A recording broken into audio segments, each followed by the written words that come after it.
बिस्मिल्लाहिर्रहमानिर्रहीम। अस्सलाम वालेकुम नाज़रीन और सामीन। पढ़ते हैं एक और वॉइस मैसेज की जानिब।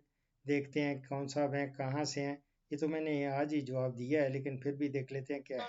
डॉक्टर अर्शद साहब, बहुत बहुत बहुत बहुत मेहरबानी है आपकी। अब मैं जो आपने बताया है वो मैं मेडिकल पे अपने हस्बैंड को भेज के मंगवाती हूँ, और जैसे आपने कहा है बिल्कुल वैसे ही सेम करूँगी। और अल्लाह ताला आपको खुश रखे, और आप भी हमें बहुत सारी दुआओं में याद रखिएगा, और अल्लाह ताला आपको अपने हिफ्ज़ व अमान में रखे। आमीन।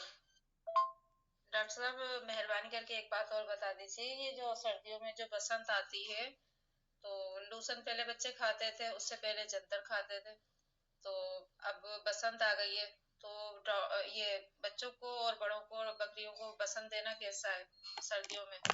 तो ये इनके लिए फायदेमंद है, या यानी कि जो भी है।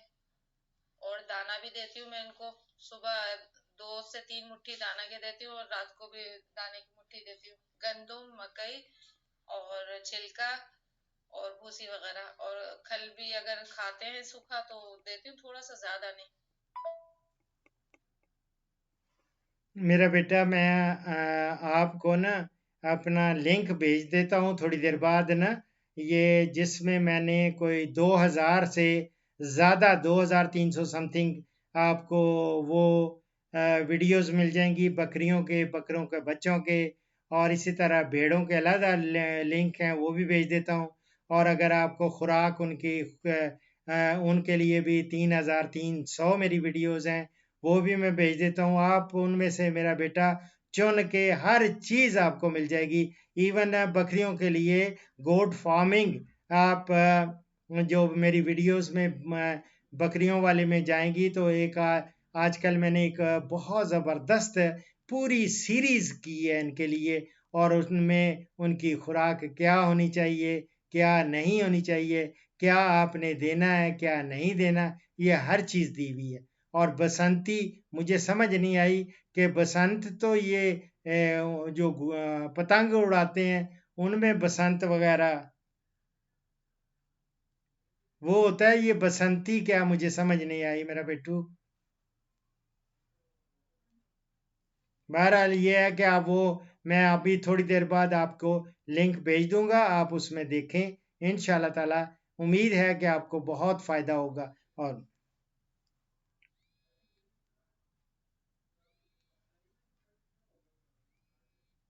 ये शायद इन्हीं की हो, ये कोई और है यार। ये मेरी जान, मैं इसलिए वालेकुम सलाम नहीं कह रहा क्योंकि आपने मेरी वीडियो में कराची के जवाब दे रहा हूँ, रिकॉर्डिंग हो रही है, और आपने उसको मुखिल हुए हैं। आप सिर्फ और सिर्फ, मैं आपसे हाथ बांध के कहता हूँ कि मुझे फ़ोन कॉल ना करें, सिर्फ वॉइस मैसेज के ज़रिए जो भी मसाइल हों पूछ लें। आइंदा अगर आपने दोबारा से अगर मेरी इस हाथ बांधने को तस्लीम ना किया तो मैं इसको आपके नंबर को ब्लॉक कर दूंगा। ठीक है, मेहरबानी, शुक्रिया। तो मेरा बेटू, मैं अब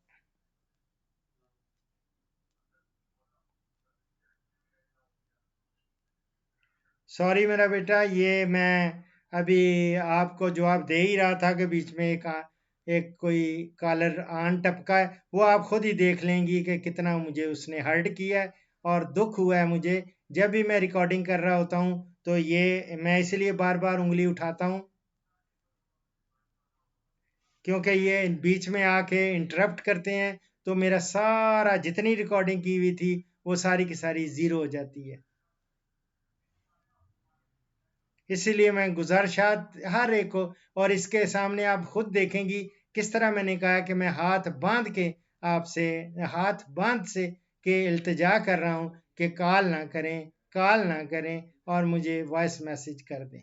मैं बहुत ज़्यादा हर्ट हो चुका हूँ क्योंकि हर रिकॉर्डिंग में, हर जवाब देने में बीच में आन टपकते हैं लोग, और मेरा सारा का सारा मुझे फिर दोबारा से वो रिकॉर्ड करना पड़ता है। मेरा बेटा, दुआओं में याद रखना। फी मान ला।